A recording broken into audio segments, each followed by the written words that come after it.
Hey everyone, it's Nico from the blog documentingsimpleliving.com, where I talk about simplifying food, self-care, and consumption in the modern world. Today I'm going to be making a small batch of fermented tomatoes, and I want to share with you how to do that too. Now, we live in a city and don't have a lot of backyard space. I did try to grow tomatoes in our backyard in containers, but they didn't take hold. I think it was the weather. And so we didn't have much luck in the garden this year, but nonetheless, I have been interested in fermenting more vegetables and figured that you don't really need to grow your own vegetables in order to experiment with fermenting or even canning, preserving food in some way or another. You can also go to the farmer's market or even the supermarket, pick up some vegetables and try fermenting at home. So I'm going to give that a go today with tomatoes. The reason you might want to ferment vegetables is because doing so really increases the probiotic benefit of those vegetables. Probiotics are healthy bacteria that especially are useful in healing the lining of your gut, and gut health is so important for a robust immune system and for even things like elevating your mood, helping with inflammation, a whole range of things. So eating fermented foods is a great way to increase your probiotics, to get a dose of probiotics. And because fermenting is so simple, it's a great way to avoid buying expensive probiotic supplements. Get your probiotics from just natural food. So the first thing to do is wash your tomatoes and then layer them into your glass jar. You want to make sure to use glass when you're fermenting, and you don't want to use metal, and plastic really isn't ideal. You really do want to find some glass jars. I have also tried fermenting garlic just to give us a little bit more of a probiotic boost every time we use garlic in different applications. It's really delicious. And again, it's just the same method. Put it into a glass jar,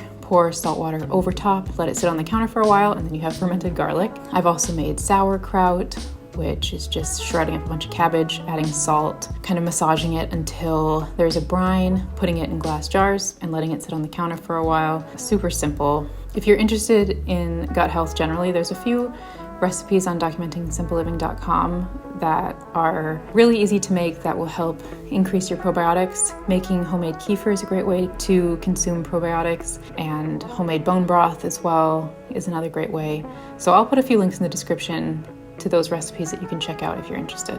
So after the tomatoes are in your glass jar, the next step is to heat up some water and add salt to that water. I am using 2 cups of water and 2 tablespoons of salt. A good rule of thumb is that per cup of water, you want to use about a tablespoon of salt. It's not an exact science, but you want to go roughly by that measurement. The salt should be unadulterated, so not iodized or table salt, but some real salt. So after the salt is dissolved in the water, you want to set it aside and allow it to cool.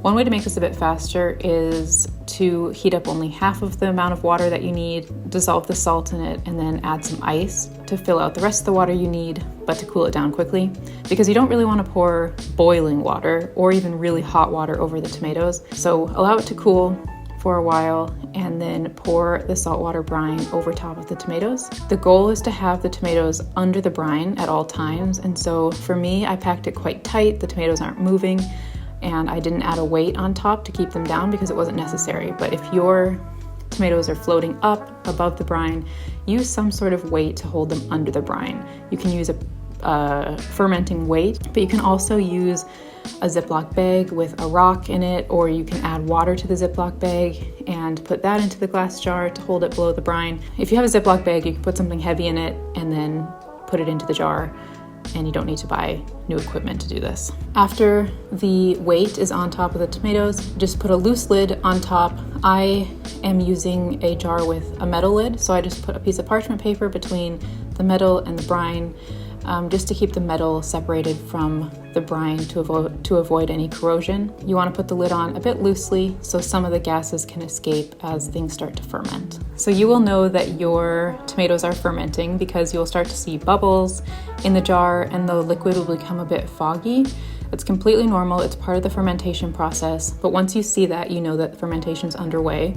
And at that point, you can decide that's enough and take the weight out and screw the lid on completely and put it into the fridge. Or you can leave it for a while.